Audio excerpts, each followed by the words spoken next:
హల్లెలూయా. చాలా సంతోషం. ఆయన మహిమపరచబడినట్లు, మీ తండ్రి మహిమపరచబడినట్లు వారి ఎదుట మీ వెలుగు ప్రకాశింపనీయాలంట.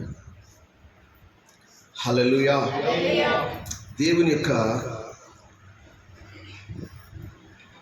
ఆయన వెలుగు ఇలాగ మనం మహిమపరచబడుతుంటే, ఇట్లాగా ఆరాధనలో ఆయన మహిమతో నింపబడుతూ ఉంటే, ఆయన యొక్క వెలుగుని ఇప్పుడు మనము ఇక్కడ పొందుకున్న ఆయన మహిమపరచబడిన మనం బయటికి వెళ్ళిన తర్వాత ఇక ఆయన వెలుగు ఏంటిదో ప్రజలందరికీ మనము చూపించేటట్లుగా ఉండాలి. హల్లెలూయా. ఎలా ఉండాలంట? ఆయన వెలుగుని కనపరచాలి, మనమే కనపరిచేటట్లు ఉండాలి. అటువంటి విశ్వాసముతో బ్రతికే వాళ్ళు విశ్వాసముతోనే మాట్లాడాలి, విశ్వాసము గురించే వివరించాలి. అదే విశ్వాసం, అదే ఆత్మీయత, అదే దేవుని బలపరిచేటటువంటి విషయాలు. హల్లెలూయా. కొంతమంది ఆత్మీయతలో, విశ్వాసతలో చాలా బలహీనంగా ఉంటారు, వీక్గా ఉంటుంటారు. శారీరకంగా బలహీనంగా ఉన్నారు అనేది అదొక విషయం అయితే, ఆత్మీయతలో కూడా చాలా బలహీనత, ఆత్మీయతలో కూడా చాలా వెనుకబడతనం, ఆత్మీయతలో కూడా చాలా దిగజారిన స్థితిలో ఉంటుంటారు. అలా ఉండకూడదు. శరీరము త్వరగా దాన్ని బలపరుచుకోవటానికి నానా విధాలుగా తిప్పలు పడతాం. ఇక్కడ ఎన్నో రకరకాలుగా తిరుగుతూ ఉంటాం, ఎన్నో రకరకాలుగా చేస్తూ ఉంటాం. కానీ నీ శరీర బలహీనత అలా ఉంటే రకరకాలుగా చేస్తుంటాం. కానీ ఒక్కసారి నీ ఆత్మ వర్ధిల్లుచు ఉంటే, ఆత్మలో ఆనందించిన వారు, ఆత్మలో ఎదిగిన వారి జీవితాలలో దేవుడు ఆత్మతో నింపబడినప్పుడు ఆత్మ తానే తన శరీర బలహీనతను చూసి ఏం చేస్తాడంట? దేవుని దగ్గర జ్ఞాపకం చేయటం, మొరపెట్టడం అన్నీ చేయగలుగుతారు. అందుకే ఈ ఆత్మ మనల్ని ఎప్పుడు కూడా, ఆత్మలో ఎప్పుడు కూడా దిగజారిన వారిగా ఉండకూడదు, ఆత్మలో ఎప్పుడు కూడా నిర్లక్ష్యంగా ఉండకూడదు. హల్లెలూయా. ఈ ఉపవాస ప్రార్థనల ద్వారా ప్రత్యేకంగా నీ జీవితంలో ఒక నూతనమైన, ఘనమైన, అద్భుతమైన, ఆశ్చర్యమైన దేవుని యొక్క ఉన్నతమైన కార్యాలను నువ్వు చూస్తూ ఉండాలి, ఉన్నతమైన కార్యాలను పొందుకుంటూ ఉండాలని దేవుని యొక్క ఉద్దేశం, దేవుని యొక్క చిత్తమై ఉంటుంది. హల్లెలూయా. హల్లెలూయా. కాబట్టి ఇక్కడ చూడండి, ఇంకొక మాట నేను చెప్పాను కదా, అపోస్తలుల కార్యం 1వ అధ్యాయం 5వ వచనం కూడా అన్నాను కదా, ఆయన పరిశుద్ధాత్మ మీ మీదకి వచ్చినప్పుడు మీరు శక్తి నొందుదురు గనుక మీరు యెరూషలేములోను యూదయ అందంతటా కూడా ఊదిగంత సాక్షులుగా ఉండాలంటాడు. ఆత్మలో వర్ధిల్లుతున్న కొలది నువ్వు భూలోకంలో జీవించినంత కాలము సాక్ష్యంగా ఉంటావు. ఆత్మ నీలో వర్ధిల్లుతుంటే అనేకులకు నువ్వు ఎలా ఉంటావంట? సాక్ష్యంగా ఉంటావు.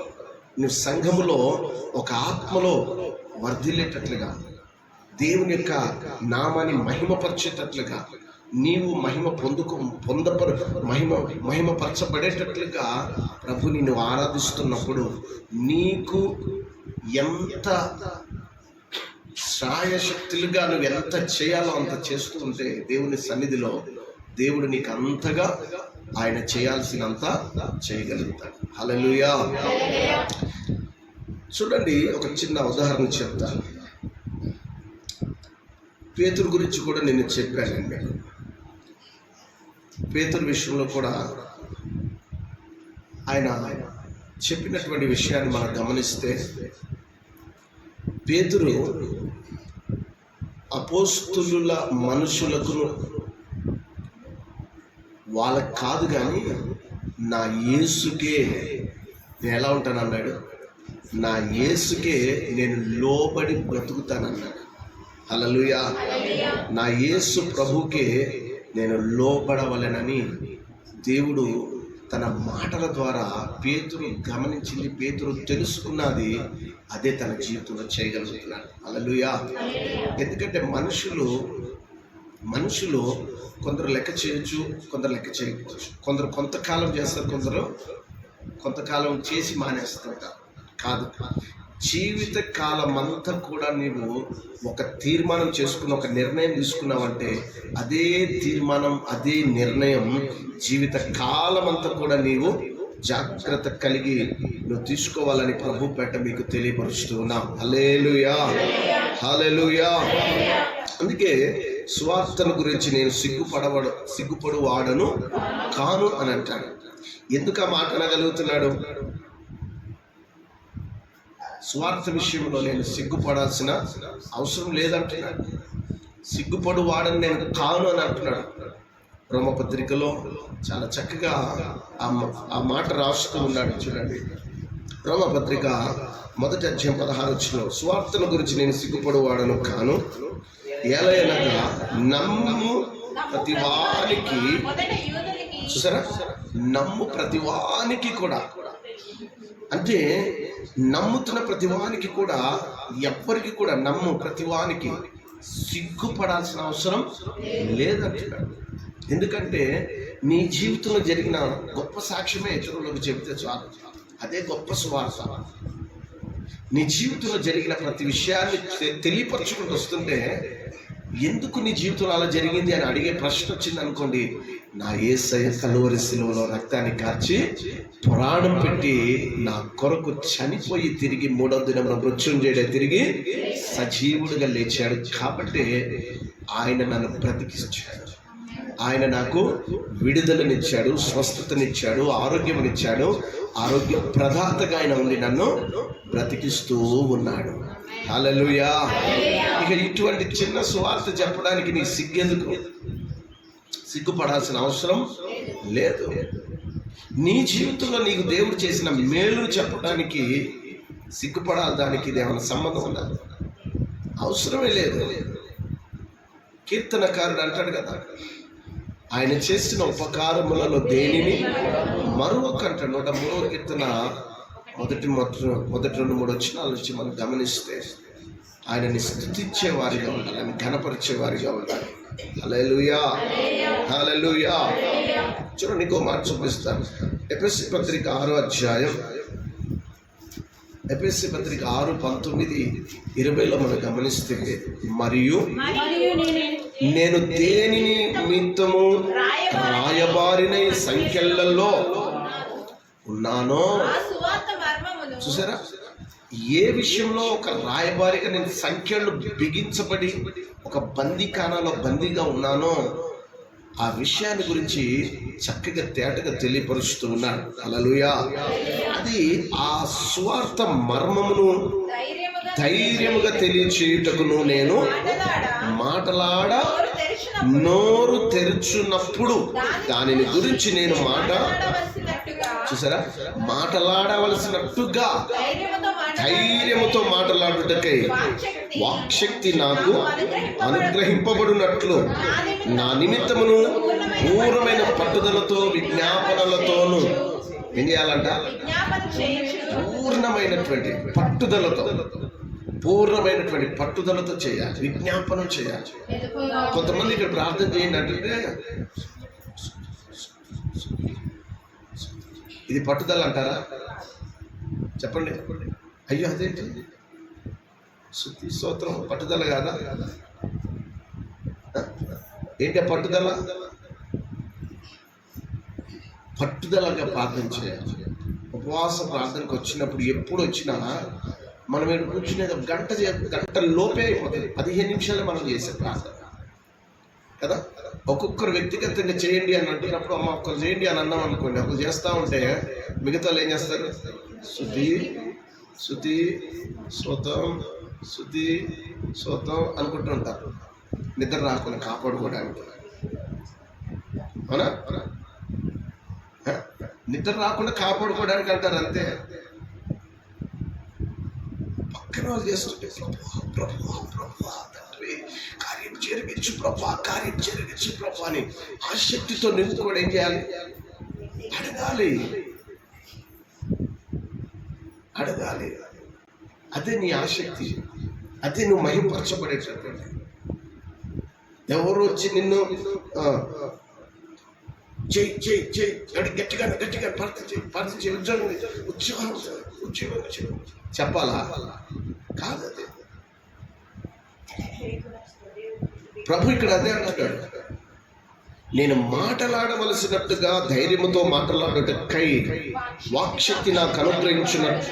చూడండి, వాక్శక్తి నాకు అనుగ్రహించబడినట్లు ముందుగా ఇది ప్రార్థన చేసుకున్నాడు ఇంటి దగ్గర. వాక్శక్తి నాకు కావాలి. ఎక్కడికైనా వెళ్ళి మాట్లాడుతుంటే, ఎవరితోనన్నా మాట్లాడే శక్తి నాకు కావాలి. ఒక్క మాట 2 మాటలు మాట్లాడితే వాళ్ళకి సరిపోతుందా? అంతే మాట్లాడాలి. 10 మాటలు అవసరం లేదు. 10 మాటల వరకు వెళ్ళాల్సిన అవసరం లేదు. ఒక్క 2 మాటలు చెప్పాలి అన్నాం అనుకోండి, 2 మాటలే చెప్పాలి. 10 మాటల్లోకి వెళ్ళకూడదు. ఇంకా ఎందుకనంటే దేవుడు ఏదైతే ఇచ్చాడో ఆ మాట పలుకుతే చాలు, ఆ మాటలో వాళ్ళకి జీవం పుడుతుంది, ధైర్యం పుడుతుంది. హల్లెలూయా. ఏం చెప్తున్నా మనం నేనంటే ధైర్యము, ఒప్పుదల. ధైర్యము, ఒప్పుదల. మనం చెప్పామనుకోండి, వాళ్ళకి ధైర్యం పుట్టాలి. తర్వాత వాళ్ళు ఒప్పుకోవాలి. వాళ్ళు ఒప్పుకొని దేవుని సన్నిధికి రాగలుగుతారు. హల్లెలూయా. చూడండి, యేసయ్య నీ కొరకే చనిపోయాడు. ఈ లోకంలో, ఈ ప్రపంచం అంతట్లో మానవుల కొరకు రక్తాన్ని కార్చి ప్రాణం పెట్టి చనిపోయి 3వ దినం మృత్యుంజయ తిరిగి లేచిన సజీవుడు నాలో పాపం ఉన్నదా అని ఎవరైనా రుజువు చేయగలడా అని యేసు ప్రభు బ్రతికున్నప్పుడే ఎవడు చేయలేకపోయాడు. చనిపోయి తిరిగి లేచిన 3వ దినం లేచిన యేసయ్య చెప్పిన మాట, ఆయన చేసిన ఆ త్యాగం ఈ ప్రపంచంలో ఎవరైనా చేయగలిగారా? అలాగా ఏ మానవుని పాపం తీయగలిగారా? దోషం తీయగలిగారా? కేవలం రక్తము చిందించాడు కాబట్టి ప్రతి మానవుని ఆయన కడగలిగాడు. మరి ప్రతి మానవుని యొక్క పాపమును తుడిచి వేయగలిగాడు. హల్లెలూయా. అందుకనే మనం ధైర్యపరుస్తూ ఉంటే వారు ఒప్పుకొని దేవుని సన్నిధికి రాగలుగుతారు. హల్లెలూయా. అది గడ్డి చెప్పడం ఆమేనండి. హల్లెలూయా. అందుకంతే కదా మనము ధైర్యపరచాలని. ధైర్యపరుస్తూ ఉంటే వారు ఒప్పుకొని క్షమాపణ హృదయంతో, పశ్చాత్తాపముతో దేవుని సన్నిధికి వచ్చినప్పుడు వారిని దేవుడు విడిపించును గాక. హల్లెలూయా. అటువంటిదే దేవుడు చేసేటటువంటిది. దేవుడు ఏదైతే చేస్తాడో అదే చెప్పాలి. దేవుడు ఏదైతే చేస్తాడో అదే చెప్పాలి. ఈ లోకం ఏం చేస్తుంది తెలుసా? అది ఒక గాలి, ఫ్యాన్ ఉందా, ఫ్యాన్ కింద లైట్ పెట్టి క్యాండిల్ వెలిగించి, ఇదిగో చూడు ఇప్పుడు లైట్ ఆరిపోద్దు చూడు అని అంటారు. అవునా కదా? ఈ లోకం అలాగే చేస్తూ ఉంటుంది. ఒరే, ఫ్యాన్ కింద లైట్ పెడితే ఆరిపోకుండా ఉంటుందా? వాళ్ళు దీపం పెడితే మరీ అంత అబద్ధాలు చెప్పి బ్రతికేది కాదు. వాస్తవం ఏదో అదే చేయాలి. వాస్తవంగా దేవుడు ఏది చేస్తాడో అదే చేయాలి. ఏది చేయమని చెప్పాడో అదే చేయాలి. హల్లెలూయా. అదే చెప్పాలి ప్రజలకి కూడా. ఎందుకంటే ఇది సువార్త, ఇది సువార్త, శుభవార్త.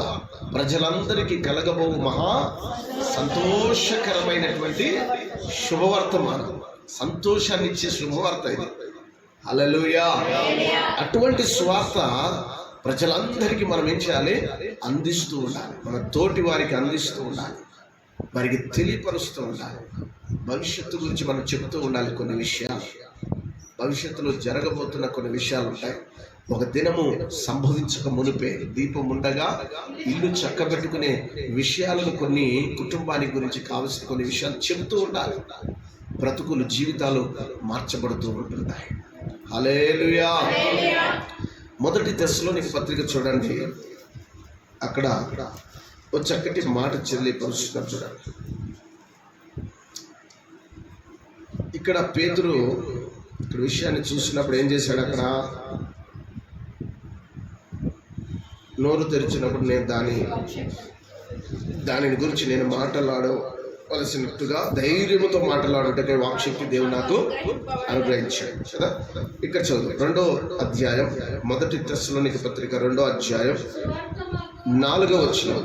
సువార్తను మాకు అప్పగించుటకు యోగ్యులమని దేవుని వలన ఎంచబడిన వారమై మనుషులను సంతోషపెట్టు వారము కాక మన హృదయములను పరీక్షించు దేవునికే సంతోషపెట్టు వారమై బోధించుచున్నాము. హల్లెలూయా, హల్లెలూయా.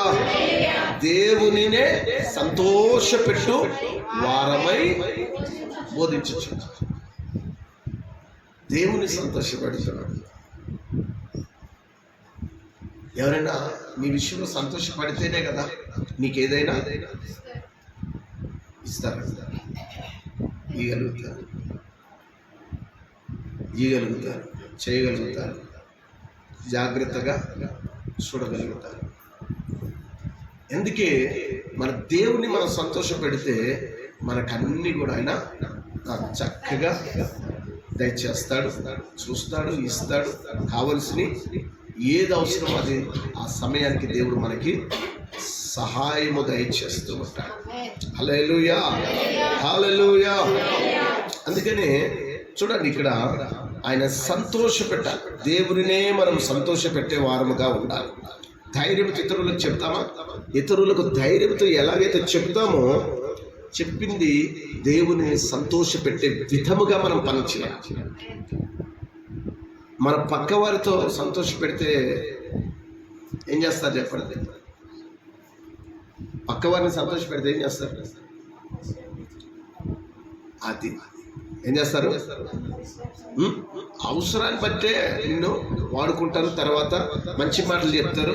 తర్వాత నీ అంత గొప్పలే లేదు, నీ అంత ప్రేమ కలిగిన, నీకు అంత మంచి మనసున్న వాళ్ళు ఇంకొకలే ఎవరే లేరు, ఎవ్వరు లేరు మనసున్న వాళ్ళు, నీవే అంత మంచి మనసున్న వ్యక్తివి అని అంటారు. ఎందుకు?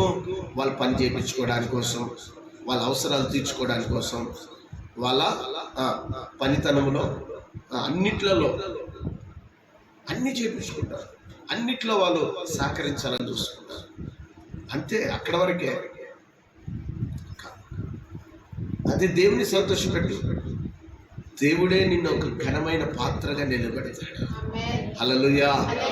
దేవుని నేను సంతోషపెట్టే వ్యక్తిగా ఉంటే నా దేవుడే నిన్ను ఉన్న ప్రతి పరిస్థితులన్నిట్లలో చక్కదిద్ది సరిచేసి సమకూర్చి నీకు కావలసినవి ఇచ్చి అన్ని విధాలుగా నిన్ను ఘనమైన పాత్రగా ఆయన నిలబెట్టి వాడుకొనును గాక.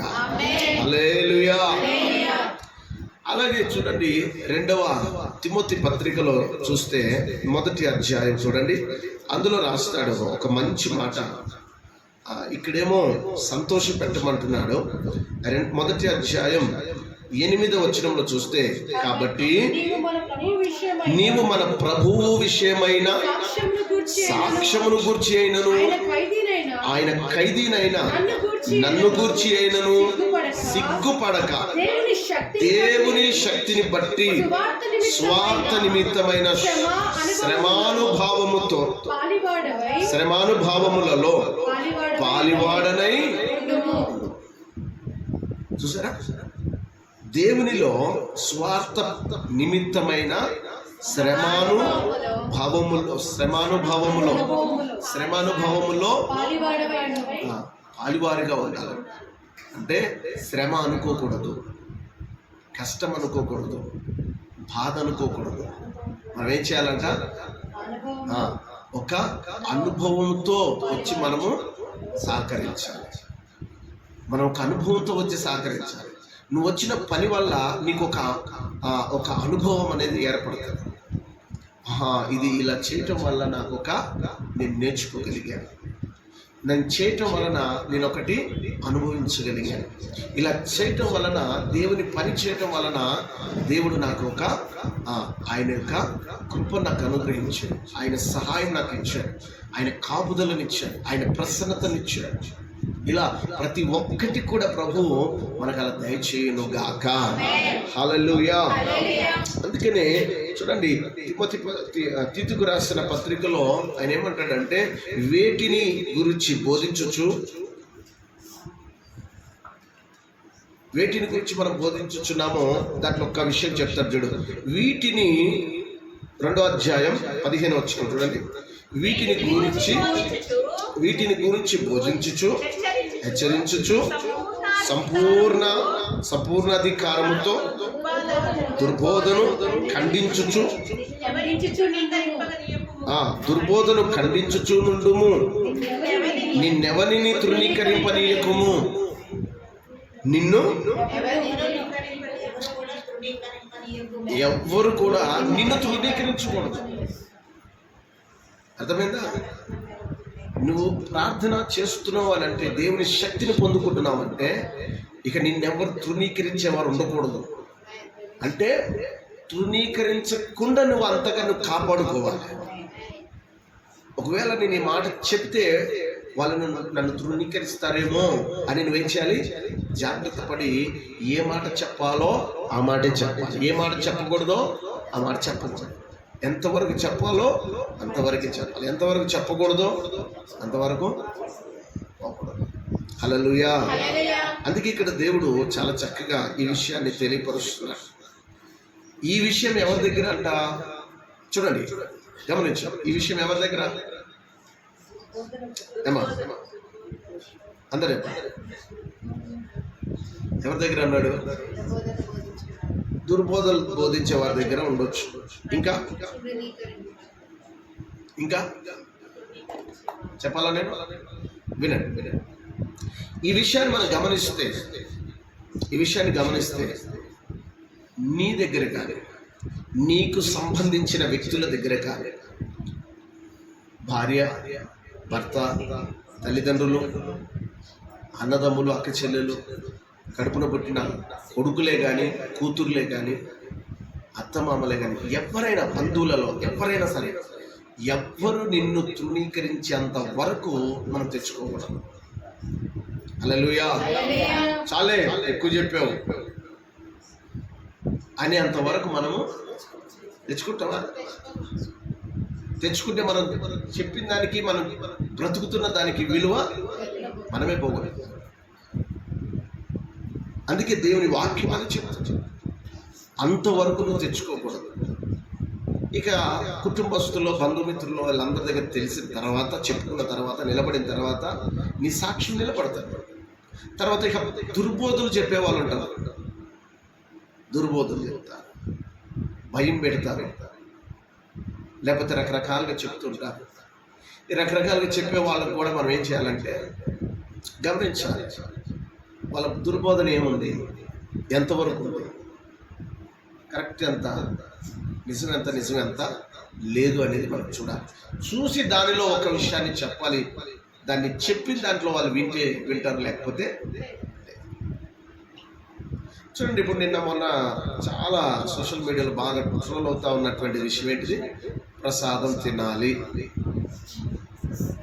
దేవుని నమ్ముకున్నారు కదా, బాప్తిసం తీసుకున్నారు కదా, దేవుని మందిరానికి వెళ్తున్నారు కదా అంటే వెళ్తున్నారు. అన్యుల ఆచారంతో వాళ్ళు ప్రసాదం పెట్టినా, ఎక్కడ పెట్టినా తినొచ్చు అని ఒకరు చెప్తున్నారు. మనకి దేవుడు ఏం చెప్పాడు? వాక్యం ఏం చెప్తుంది? దేవుని వాక్యం ఏం చెప్తుంది? ఎక్కడది కూడా నీవు దానిని తినకూడదు అని అంటాడు. తినకూడదు అని అంటున్నాడు. తినకూడదు అన్నప్పుడు మనం ఏం చేయాలి? తినకూడదు. ఒక పాస్టర్ గారు ఏం చెప్పాడు? మొదటిదాకా తినొచ్చు అని పెట్టాడు.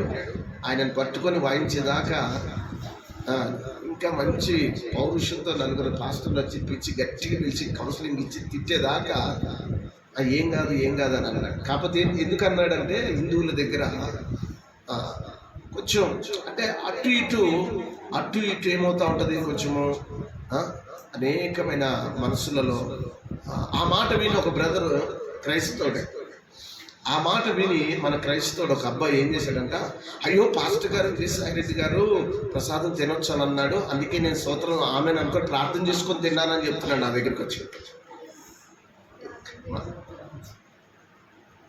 సరే ఏమన్నాడు? తినొచ్చు అని చెప్పాడు కదండి. అది చూశాను నేను, అది చూశాక నేను వెళ్ళి తినేసానండి, ఇచ్చారు, మొన్న తిన్నాను అని అన్నాడు. అయితే ఆ ఆవిడికి లడ్డు ఇచ్చారంట. ఆ ఆవిడ ఏం చేసిందంటే లడ్డు లట్టుకుని మింగేసిందంట. మింగగానే కడుపులో నొప్పి వచ్చింది, మొదలవుతుందంట. సమస్య. ఇక ఈయనకి ఆ కాలు, ఎడమ కాలు భయంకరమైన నొప్పితో బాధపడుతూ ఉన్నాడు. దేవుని వాక్యం ఏముంది, పాస్టర్ గారు చెప్పారు అంటున్నావు కదా, వాక్యం ఏముంది, నువ్వు చదివేవా అన్న. పక్కన ఆవిడ అంటేనే ఉంది, అవునన్నా నిర్గమకాండం, ద్వితీయోపదేశకాండం అంతటా ఉందన్నా, తినకూడదని ఉంది కదా, అట్టట్ట తిన్నాడు అన్నా అని అంటది. కానీ అన్నా మరేమో నేను కూడా లడ్డు తినేసాను అన్నా అని అంటాను. ఆ లాయన గురించి గట్టిగా చెప్పింది ఆదివారం, ఆ లాయన గురించి గట్టిగా చెప్పింది. చెప్తూ ఆమె తప్పును కూడా ఒప్పుకుంది. అన్న మరేమో నేను కూడా లడ్డు ఇస్తే తినేశానన్నా. చూసారా? హల్లెలూయా. అయితే మనుషులు ఎలా ఉన్నారు చూసారా? ఇంతటి భయంకరమైన పరిస్థితిలో, అంటే ఏది చెప్తున్నారో అదే వింటున్నారు. వాక్యం ఏంటిది? ఇక్కడ ఏమన్నాడు? ఇక్కడ దుర్బోధను ఖండించుచు నుండుము అంటున్నాడు. దుర్బోధనలు మనం ఏం చేయాలంటున్నాడు? ఖండించాలి. ఇప్పుడు అది చెప్పారనుకో, ఒకసారి చెప్పాలి, బాబు ఇది తినకూడదు, వాక్యానికి విరుద్ధంగా చెప్తున్నారు, రైట్. లేదా అలా కాదు అలా తీసుకొచ్చి ఎన్ని చెప్పినా అప్పుడు నువ్వు వినాల్సిన అవసరం లేదు. ఓకే అండి వందనాలు అని చెప్పేసి చక్కగా ప్రేమతో వందనాలు చెప్పేసి పక్కకు వచ్చి సంతోషంగా అప్పుడు దేవుని వాక్యాన్ని నెరవేర్చి దేవునిలో నువ్వు పశ్చాత్తాపం దేవుని సన్నిధిలో మొరపెట్టుకుంటూ వెళ్తే వాళ్ళ కాకపోతే ఇంకా వాళ్ళకి మంచి వాళ్ళకి, ఆసక్తి ఉన్న వాళ్ళకి, భయభక్తులు ఉన్న వాళ్ళకి, వేదనలో బాధల్లో కృంగిపోయిన వారు, నలిగిపోయిన వారు, ఆ పరిస్థితిలో ఉన్నవారు వాళ్ళకి వెళ్ళి చెప్పి వారిని ఆదరించి వారిని దేవుని సన్నిధికి నడిపించవచ్చు. Praise the Lord. Hallelujah, hallelujah. చూడండి ఇక్కడ అన్యుల్లోనూ చూడండి, 1 పేతురు పత్రిక ఇందులో చూపిస్తాం మీకు, ఒక్కసారి మీకు అర్థమవుతుంది. 1 పేతురు పత్రిక 2వ అధ్యాయం 2:20 12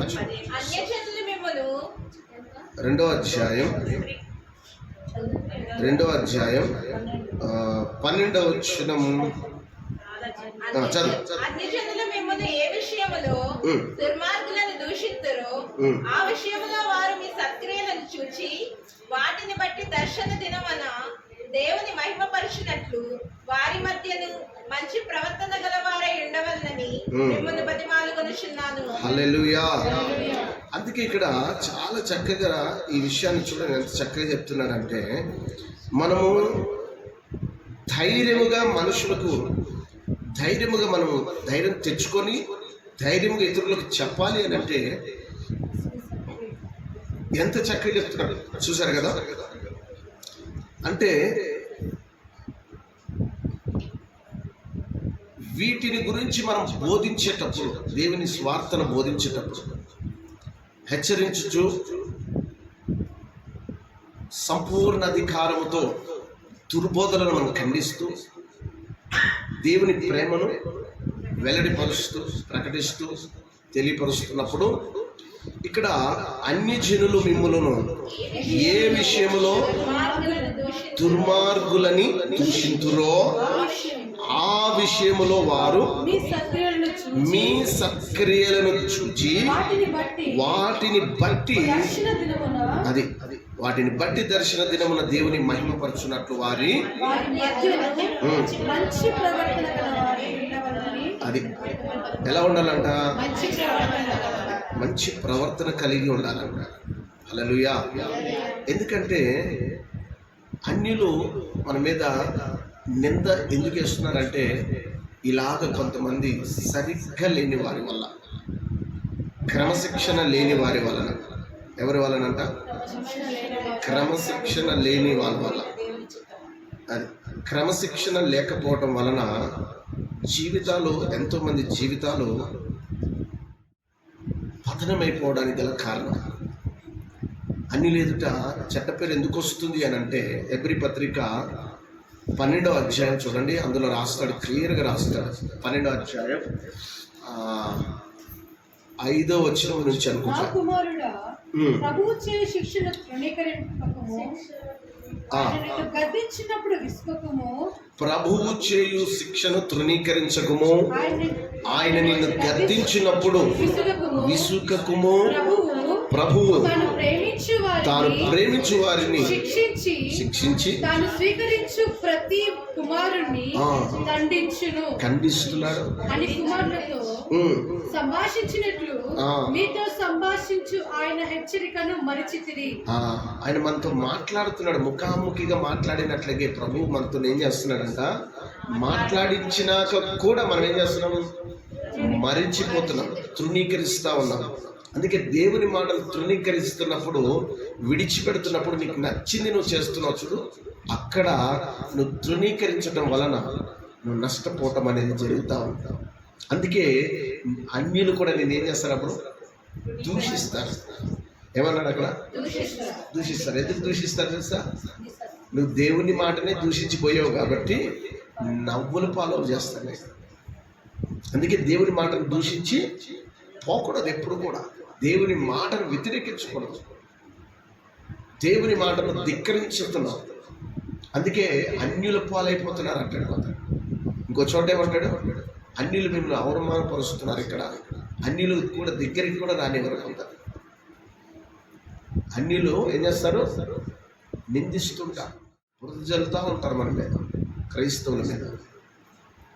వాళ్ళకి తెలియదు కాబట్టి ఎన్నో అంటుంటారు. అంటే మనము జాగ్రత్తగా మనం గమనించాలి. ప్రైజ్ ది లార్డ్, హల్లెలూయా. అయితే అక్కడ కింద చూడండి, అక్కడ దేవుడు కుమారులుగాను మిమ్మలను చూచుచున్నాడు. తండ్రి శిక్షింపని కుమారుడెవడు? అవునా? తండ్రి శిక్షింపని కుమారుడెవడు? కుమారులైన వారందరూ శిక్షలో పాలు పొందుతున్నారు. మీరు పొందిన ఎడల పొందని ఎడల కుమారులు కారు.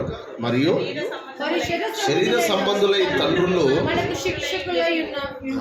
ఎలా ఉన్నారంట? శిక్షకులై ఉన్నారంట. మన తండ్రులు మనకి ఎలా ఉన్నారు?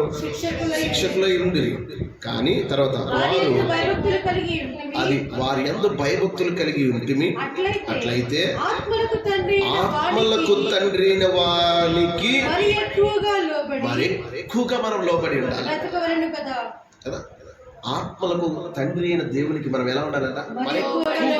మరి ఎక్కువగా లోపడాలంట. ఎలా ఉండాలి? మనము మరి ఎక్కువగా లోపడాలి. శరీరం సంబంధమైన వారి కంటే ఆత్మ సంబంధమైన మన తండ్రికి మరింత ఎక్కువగా లోబడి ఉండాలంట. హల్లెలూయా. ఒకవేళ చాలా మంది నేను చెప్తున్నా వినవా ఏమంటారు? నేను చెప్తున్నా వినవా? ఎలా? నేను చెప్పినాక కూడా నువ్వు వినవా? నువ్వేంటి పెద్ద లెక్క అన్నట్లుగా తీసి పడేసే వాళ్ళు ఉంటారు.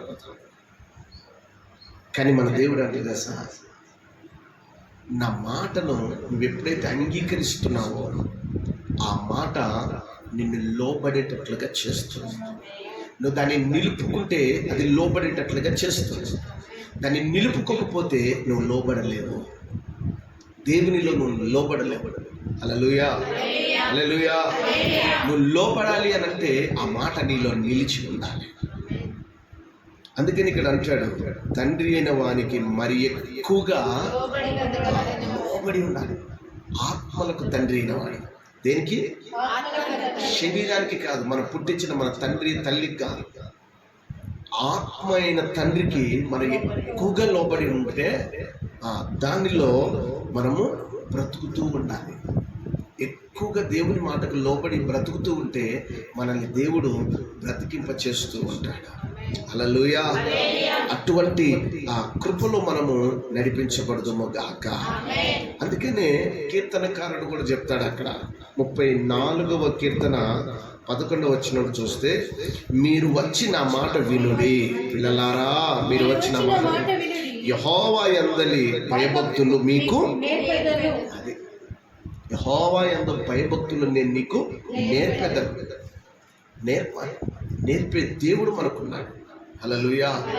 చూడండి, మనం నేర్చుకుంటున్నామా? ఎన్నోసార్లు అయ్యో పాస్టర్ గారు మీరు ప్రతి వారం చెప్పిన ఎన్ని నేర్చుకుంటున్నామండి, గుర్తున్నాయండి అంటారు. కానీ టైం మాత్రం గుర్తుండదు. 10ంటికి రావాలి, 10:30కి ఉండాలి అంటే మాత్రం 10:30కి మాత్రం ఉండరు. 11:30, 12 ఏందులే కాసేపు అట్లా ఒక అరగంట ఆ వాక్యం వినేసి పోదాంలే అని అనుకుంటాం. 10:30 అన్నాము, ఒక 5 నిమిషాలు ముందే బయలుదేరితే ఎంత బాగుంటుంది. హల్లెలూయా. కాబట్టి జ్ఞాపకం చేసుకునండి, అది దేవుని సమయం, మన సమయం కాదు. ఎవరి సమయం ఇది? చెప్పండి, అందరూ చెప్పండి. మరి దేవుని సమయం మనం ఏం చేయాలి? దేవుని ఉపదేశమును మరొక ఏమంటాడు అక్కడ? సామెతలు 3:1 ఏమంటాడు అక్కడ? నా కుమారుడా, నా ఉపదేశమును మరొకము, నా ఆజ్ఞలను హృదయపూర్వకంగా గైకోవాలి. హృదయపూర్వకంగా గైకోవాలి. 3వ అధ్యాయం 1 వచనం. హృదయపూర్వకంగా గైకోవాలి. హృదయపూర్వకంగా మనం గైకున్నప్పుడే మనకి దీర్ఘాయువు ఇస్తాడు. సుఖజీవముతో గడుపు సంవత్సరములను, శాంతిని నేను మీకు కలుగు చేస్తాను. హల్లెలూయా. కాబట్టి ఈ విషయాలన్నీ మనం శ్రద్ధగా, జాగ్రత్తగా దేవుని దగ్గర జాగ్రత్తగా మనం నేర్చుకున్నవన్నీ దేవుని దగ్గర మనము నెరవేర్చేటట్లుగా ఉండాలి. ప్రభు ఇటు కృపలో మనల్ని నడిపించును గాక. హల్లెలూయా, హల్లెలూయా. ఎందుకంటే 2వ కొరింథీ పత్రిక పౌలు భక్తుడు అంటాడు, 8వ అధ్యాయము 21వ వచనంలో చూస్తే, ఎలయనగా ప్రభు దృష్టి యందు మాత్రమే గాక మనుషుల దృష్టి యందును యోగ్యమైన వాటిని గురించి శ్రద్ధగా అది ఆలోచించుకోవాలంటాడు. దేవుని ప్రభు దృష్టి యందు మాత్రమే గాక మనుషుల దృష్టి యందు కూడా మనం ఏం చేయాలి?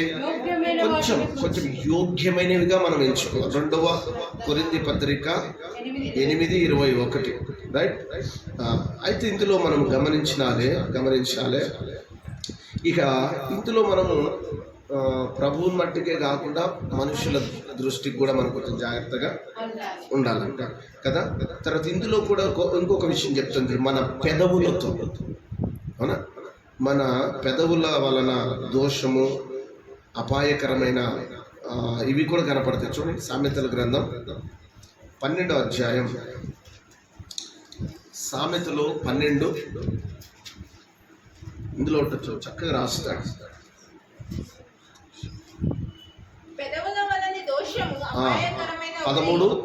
13 వచనం. 12వ అధ్యాయం 13 వచనం చూడండి. పెదవుల వలన దోషము, అపాయకరమైన ఉరి, నీతిమంతుడు ఆపదను తప్పించుకొనును. నీతిమంతుడు ఏం చేస్తాడంట? ఆపద నుండి తప్పించుకోగలుగుతాడు కదా. ఎన్ని విషయాలు? పెదవుల వలన దోషం వస్తుంది. పెదవుల వలన దోషం ఎలా వస్తుందని అంటే, అబద్ధాలు చెప్తూ ఉంటారు. ఈ అబద్ధాలే పెదవులకు ఏమవుతుంది? మలినం అంటుతుంది, దోషం నిన్ను అంటుతుంది. ఆయన కలువరి శిలువలో మన దోషం పోవడానికి కోసమే అంత రక్తాన్ని కార్చి మన కొరకు ప్రాణం పెట్టి మన అన్ని ఆయన భరిస్తూ వచ్చాడు. ఇంకా ఆయన భరించినాక కూడా మరలా ఇంకా మనం తెలిసి కూడా మనం ఇంకా ఏం చేస్తాం? మన పెదవులతో ఇంకా దోషారోపణలు చేస్తున్నాం. దోషారోపణలు ఎంతోమంది నిందలేస్తున్నారు. ఏదో కీడేమని వస్తుందేమో, మనం ఇప్పుడు తప్పించుకోవడానికి కోసం ఏదో ఒకటి ఏం చేస్తాం? ఇతరుల మీద నింద, అబద్ధ సాక్ష్యం పలికేస్తాం. అందుకే మన పెదవుల నుండి మనం ఏమాత్రం దోషము, అపాయకరమైన ఉరి, చూడండి, అపాయకరమైన ఉరి అంట. అపాయకరమైన ఉరి నీతిమంతుని ఏం చేస్తుందంట? ఆపదను తప్పించు. తర్వాత సత్యవాద ప్రియుడు నీతిగల మాటలు పలుకును, కూట సాక్షి మోసపు మాటలు చెప్పును. 17వ వచనం. సత్యవాద ప్రియుడు నీతిగల మాటలు పలుకును, కూట సాక్షి మోసపు మాటలు చెప్తాడు. కూట సాక్షి అంటే ఎవరు?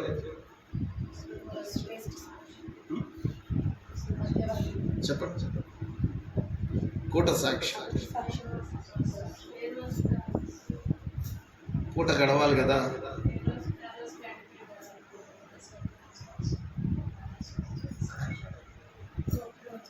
కూట సాక్షి అంటే అబద్ధ సాక్ష్యాలు చెప్పేవాళ్ళు. అబద్ధ సాక్ష్యం పూట గడవాలి. పూట గడవడానికి కోసం అబద్ధ సాక్షి. ఈ రోజుకి నేను సంపాదిస్తే చాలు, రేపు ఉంటే పోతే. హల్లెలూయా కదా. కూట సాక్షి మోసపు మాటలు చెప్పును. కూట సాక్షి మోసపు మాటలు చెప్తున్నాడు. ఇవన్నీ కూడా మనం గమనిస్తే చాలా విషయాలు. సామెతలు 28:13 చూస్తే అతిక్రమమును దాచిపెట్టు వాటిని ఒప్పుకొని కనికరం పొందుతాడు కదా. ఈ మాటలు కొంతమందికి నోట్ల, కానీ ప్రవర్తించే దగ్గరికి వచ్చేసరికి కొన్నిసార్లు ఏమవుతాయి, అతిక్రమమే, పాపమే. ఒప్పుకునేది మాత్రం ఒప్పుకోము. అమ్మో, ఆ పూట కడుపు మార్చుకొనైనా మార్చుకుంటారు.